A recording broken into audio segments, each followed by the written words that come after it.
Hi there. How are you doing today? I hope everybody is doing well. And this is your 10 point one more time. This is Patrick as usual. Unfortunately, I'm not with my co-host, Edna. She has a lot on her plate. She will not be able to show up today. But anyway, the topic is going to be very hot and discussion is going to be so amazing and you're going to enjoy. Actually be talking about brain drain versus brain gain. So before I start with a short introduction, let me welcome. I'm very privileged to have three guests in my studio. This room holds three guests. And as they do say, ladies first, let's start with a young lady. Would you please introduce yourself to our viewers? Sure. My name is TUYIZIGIRE Karen, and I'm a senior student at Discovery School. And I'm glad to be here sharing this discussion with you. Wow, good to have you in this room. Thank you. You're welcome. It's good to be here. So let's go straight next to her, and this is? Yeah, my name is GIHUGU. Yeah, commonly called JOHNY. Yeah, I'm here to have this amazing discussion with, some other guests of yours. Yeah, a filmmaker with a master's degree from the University of the West of Scotland. I think it's important that I say it because storytelling is really it's a major factor in video making and filmmaking as well. Absolutely. And on my right side, I also have a special guest. He can also introduce himself to our viewers. My name is Billy Mwevi, and I'm happy to be here. So I will not talk too much, but I'm looking up to the topic of today. Okay, Can't wait. Yeah, sure. Can't wait. That's great. Let me try to break it down. So as I told you guys, our topic of the day is brain drain versus brain gain. So actually we have been witnessing some young people. Recently there's even some young people who went in the US, they were chosen to participate in a competition. It was indeed a robotic competition. So those guys were very smart in terms of technologies and IT. So once they arrived in the US, they ran away. They vanished. Nobody came back. So we also have there are also some brilliant mind that we have here. Maybe they came from different countries and they're working in Burundi, but I don't know whether, because they do say that brain drains for those developed countries which are receiving talented guys. So guys, before even I try to define the topic, would you please try to make it more, understandable to our viewers? What is brain drain and brain drain to you guys? Would you start, please? Okay. Brain drain, as we all hear it, is notably the loss of smart people or qualified people from one region to the other. The region of origin is what would be suffering the loss of brain drain, because they will be losing this qualified people, this knowledge that is going to benefit other regions. While for the region in which they're going to, they benefit from brain gain. That's what I see it as. Okay. Before we come back to this side, let us hear maybe from a wise man. No, please. I think, thank you very much. This is very smart. Yeah, very smart. I think she said it all. Whenever you understand what brain gain is, there must also be what we call brain drain. So if you drain here, you gain that side.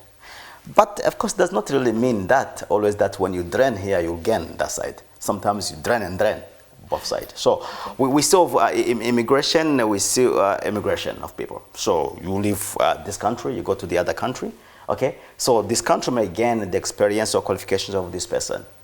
But of course, I don't know whether this topic of ours today would be the same, that those countries are getting a lot from our people, or our people are losing it all.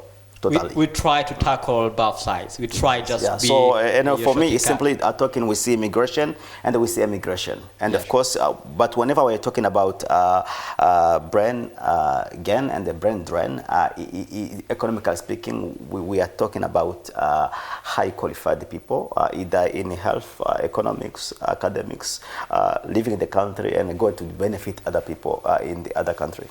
Yeah, sure. That's really amazing. I really like your definitions. So let us hear maybe from the last person to try to explain what it is.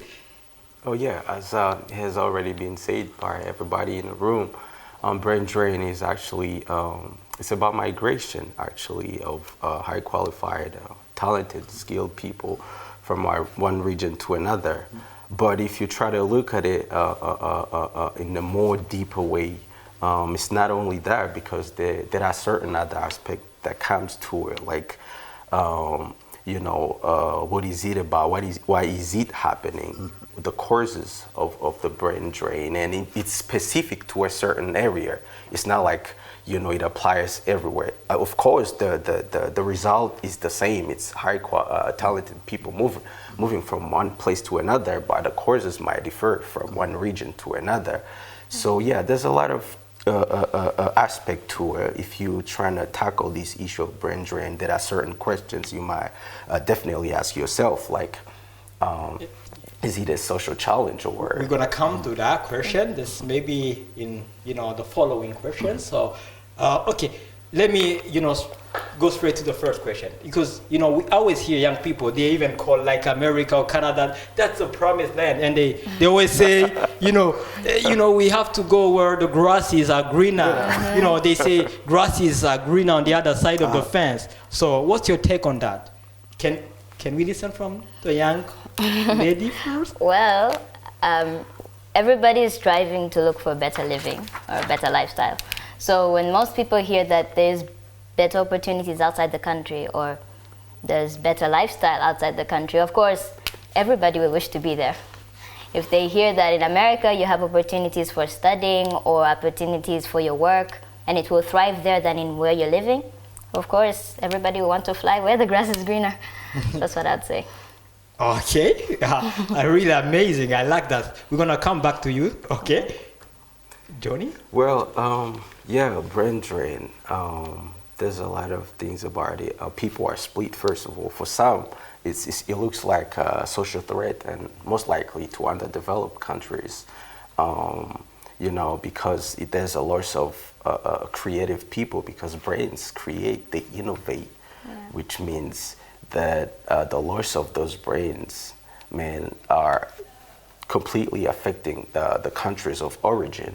On the other side, you got some other people that thinks that brain drain is actually, it has a positive effects as well, because, you know, if people are high qualified, it means that they need more than salaries and low taxes. They need the environment that would allow them to produce, and at the same time, because the brain drain is kind of looking for to learning more. So if they don't have opportunities in this region, man, it makes total sense for them to leave, because they won't be able to produce, which means their ability to produce or to innovate will eventually fade away, which is why they really need to move out of the country. So one thing countries shouldn't be doing is definitely not to prevent people from leaving, because they are looking for opportunities. At the same time, you know, it benefits them because they will be collaborating with other brains at the same time and learning new stuff that they could eventually bring back in the countries. They also send the most important thing, money back home. Yeah. They invest back home. Sure. So yeah, one day they might be coming back. Yeah. So yeah, it's split, but they all have, you know, a valid argument about it, so we can, you know, break it down and sort of try to understand why is it beneficial, or why is it a negative, why is it not. So yeah, appreciate that. Money come back home. Okay, awesome. So Billy, what's your take on the other? I will not go 100% with my partner there, but let me focus on your question. Where you ask, is it really greener that side as people think? No, I don't think it's always green, because remember that we don't know whether it's really greener or not. And though the land may be green, remember there are also other cattle grazing that side. Sure. And they will not, of course, let you just come in and graze where they are. Of course, they can share a little with you. or you end up eating the yellow grasses. And this does happen, of course. Yeah. So we shouldn't always think, for example, the concept of Africa and the Burundi in particular, that whenever we talk of brain grain, it's always of qualified people going out of the country. For Burundi in Africa, it's not that the biggest concept of what's happening. I prefer talking about economic migration. Yeah, sure. People are running away because of different factors, either political instability. It might be because there are no opportunities in the country, unemployment is tough. And they always think that maybe if we go on the other side, then maybe we may make it. Yeah. But unfortunately, the majority don't. We do get successful stories of one people in a million, and we tend to turn a blind eye on the study stories of many millions out there. Yes, of course, I do support that people who are highly qualified may venture to go outside the country if they go in a legal way, on a legal transfer mechanism, either through bilateral, multilateral understanding, then they can do that. But I don't support someone who's highly educated, that is leaving the country and is going in a foreign land that he does not know, and believing that it is green that side. I don't really agree with that. But I believe in knowledge transfer when a person leaves the country because he's asked to by that country or through this mechanism, which is a legal framework known by different countries. It does happen in diplomacy that countries can exchange knowledge or even people who are knowledgeable, experienced, or to support one another. So in that level, I do. But of course, when seeing a doctor who's leaving Burundi to become a bartender in the US, I don't support that. Unfortunately, this is what is happening right now. So Yeah, the greenness we are talking about is not really happening as we think. Yes. Yeah, sure. Okay. I really appreciate when you talked about economic immigration, because that's maybe what we are also witnessing, because like we have been hearing like many young people, even not only from Burundi, like even from Maghreb, like they are, perishing in oceans and stuff. Imagine oceans and seas, whatever. So it's really so hard. So let us, try to see, the roots. What are the reasons that push people to leave their countries and not turn back? Well, actually, we need to, before I even come back to this question, I want to elaborate a little bit to what he just said, because, economic migration and brain drain are two perspectives, or they have different definition, literally. So, of course, my economic migration is really, I don't know if we will say badly affecting Africa or positively affecting Africa. Of course, there are, there might be, further discussions on that. So coming back to the greener land or, whatever it is, I think about brain drain, most of the time is because you don't make your land attractive to a certain brains. You gotta know there's this little. Now I'm tackling your question. The causes of brain drain. As I said before when I started, it's about geography, it's about economic landscape. So it all depends on from one country to another. So some might be like they find it hard to. Let's say like the tech companies, the example you just gave, it's hard for them in this Burundian landscape to get opportunities in the high tech companies. They will be limited, first of all, by our access to internet that is awkward. Sorry to say that, but it is in a way limited if you look at what other countries are doing in terms of connectivity. So that's another, it's one issue. That might be the cause of them wanting to go outside. But also, there's this thing about money, which touches the economic side of it. High qualified people, high qualified doctors are not paid, proportionally to who they are, and they think they are being paid much more better than what they are getting back home. So that might be the reason why they decide to move. But let's take countries like Taiwan. In the second half of the 20th century, they saw an exodus of high intellectual, high talented, educated young minds, most specifically in the tech companies. So, but Taiwan was one of the countries that was able to actually flip the status quo by, setting a certain set of actions, going from rebuilding connection with the people that left, supporting the local workforce to be able to deliver what does giant techs, in the Silicon Valley are giving out. And then Taiwan started to see the course changing. But also they made this thing called infrastructure investment.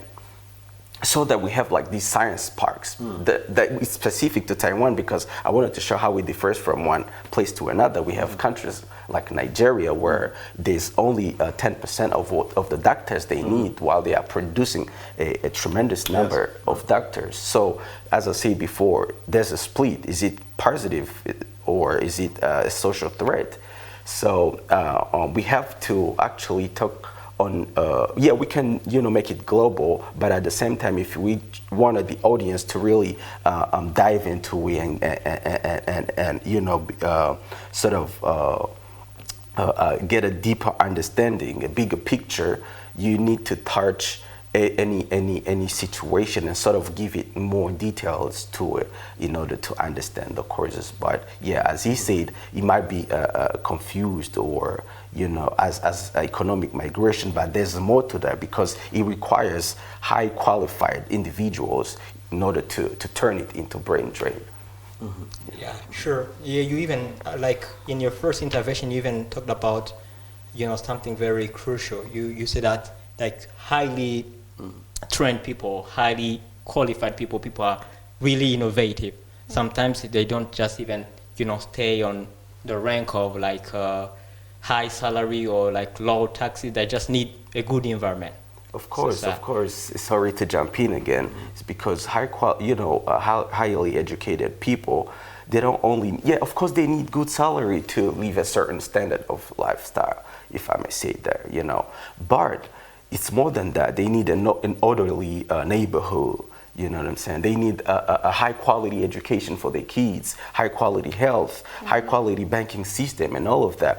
But there is this other aspect that people completely ignore, but that is important as well, because it has been proven by, different psychologists that, high qualified brains need other high qualified brains to survive because they need to collaborate.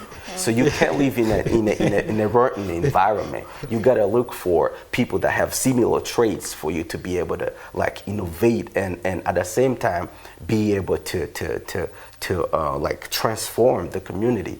And to do the regions, the countries, of course, we got to understand that it is affecting massively underdeveloped countries in Africa, but we have to understand that we don't have to force people not to move to seek opportunities, because we want the brain circulation is really beneficial. So what we need right now is to make it, as I said, the word is attractive. How attractive?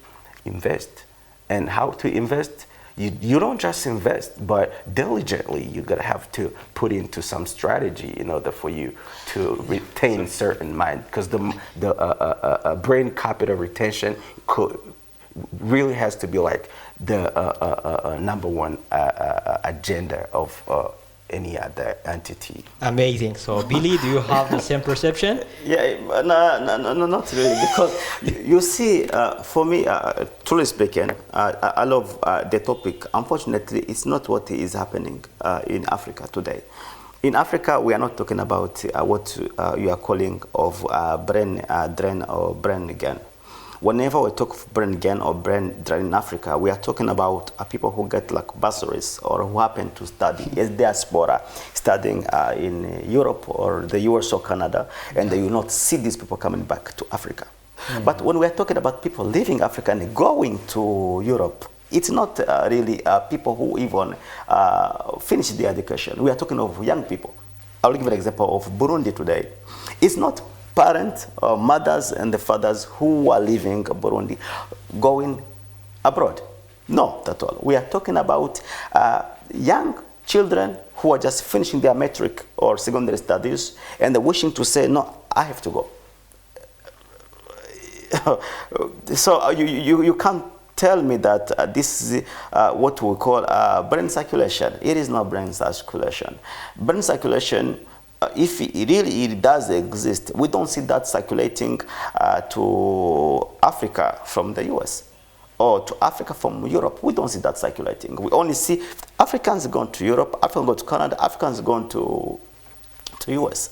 So does that really mean that the US need African brains? I doubt not. I doubt not. But rather, the US or the Europeans, they will take the brain which is in Europe and they will say, this one we've trained it and it has proven itself to be excellent. So we can't let it go back to Africa. Let's keep this brain with us. This is what I'm talking about. But if it was an issue of brain, whatever, so me, I would see that through an orderly, what I'm talking about, it's this orderly entity of knowledge transfer between the countries and stuff.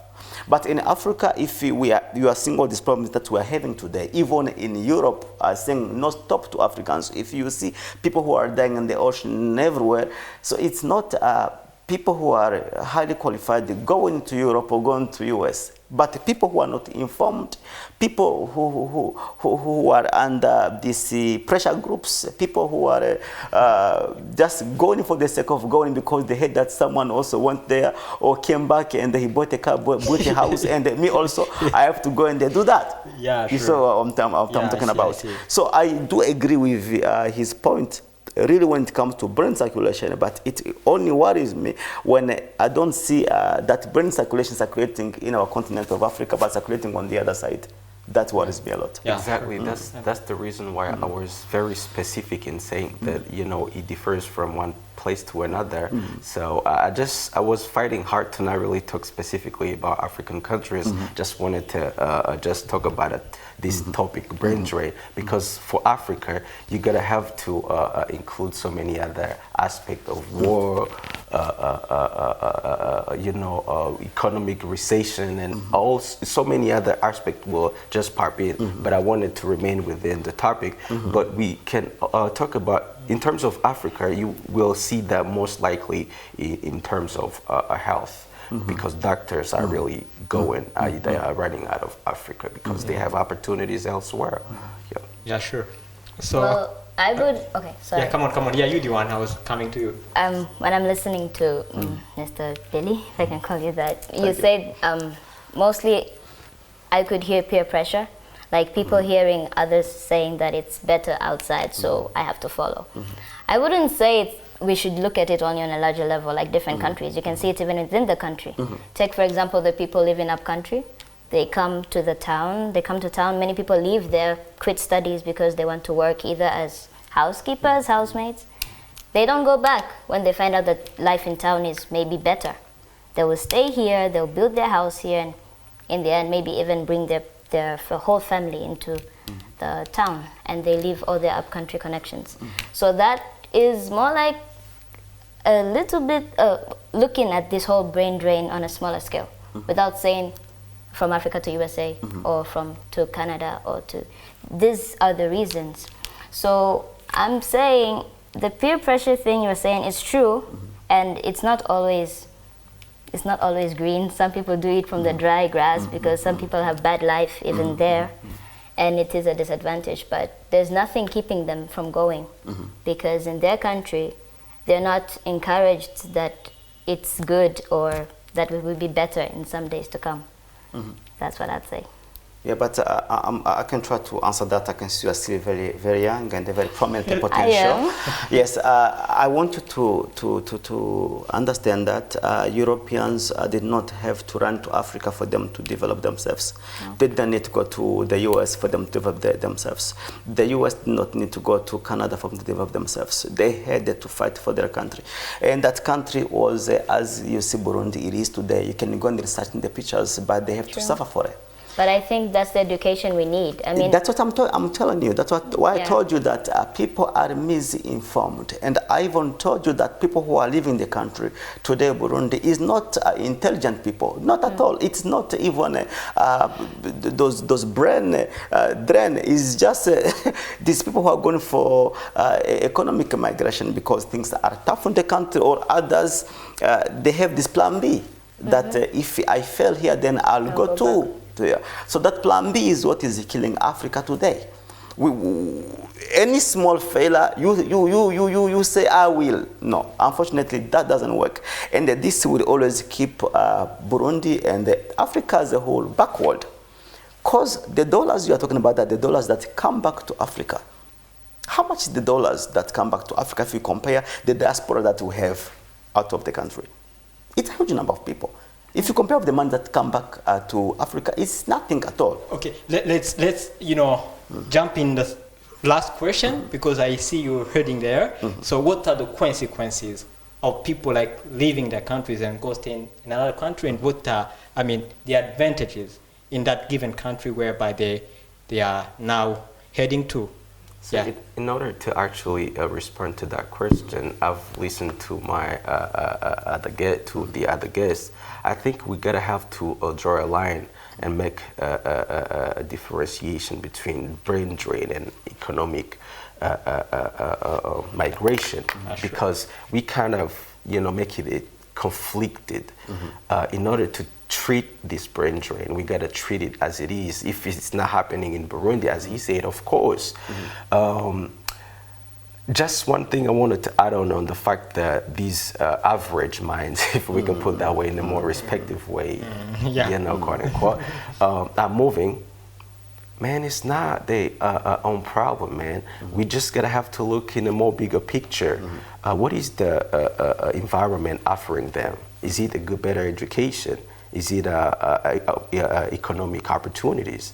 Or, is it political or stability out there? You gotta have to combine all those aspects to understand the reason why, people are being pushed to, being forced to actually move outside the country. We don't have to only blame the people that are leaving, but we also gotta have to hold our government accountable, because they are creating these environments that are making more and more hard for people to feel like they can stay. So coming to your question, like the consequences and the advantages, as I said earlier, if I must stick to the topic of the day, that is brain drain, and not touch this economic migration, because there's more to it that we didn't touch. So I just want to keep it on the brain drain thing.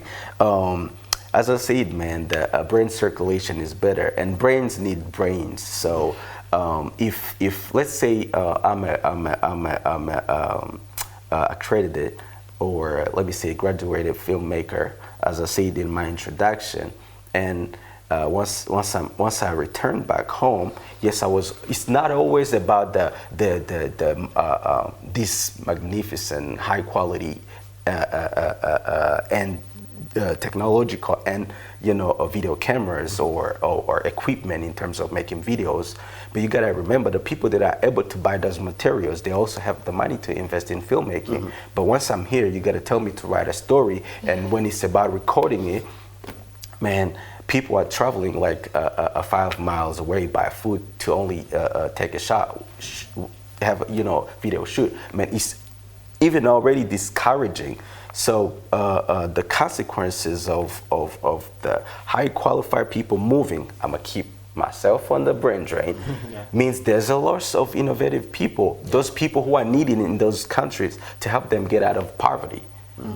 Yes, but the other positive, surprising positive side for me is because those people are, if you will look at countries like China, in order to develop, they had to send, you know, tremendous amount of educated young people to learn in technological advancement of the West, and then they came back in a massive way. But you gotta have to set certain conditions for this equation to happen. Yeah, sure. So there's always consequences of losing innovative, qualified, trained, talented young minds. And the positive side of it is you've been able to, or you deliberately let them go because you have a target. You wanna create the environment that will be more driving for them to come back and start bringing these new ideas and new experience, because most countries in Africa are suffering because it's one fact. There's not like one fact that can, you know, explain everything. Because the fact that we sort of, if you look at the way things are being done, we want to start from the scratch, man. There are thousands of years of books we can learn from, so we start from there instead of starting from the scratch, you know what I mean? So there would always be this split about people thinking that, you know, it's basically something good, because if you remain in a place where you don't have opportunity, man, you dead, man. You bloody dead, because, you know, your talents will, you know, you will be limited on certain things. Because I've been listening to certain people in the banking system, or you can look how it works out there. They are, you know, dealing with these high qualified hackers, developers, but here we are dealing with what? Yeah, Man, sure. so they don't have where to continue to expand their wings. Then they need a place. They need an open space. So Absolutely. yeah, Absolutely. it will always be a sort of controversy. Ironically, some will be okay with it, depending on a specific location and circumstances of the situation. Yeah, absolutely.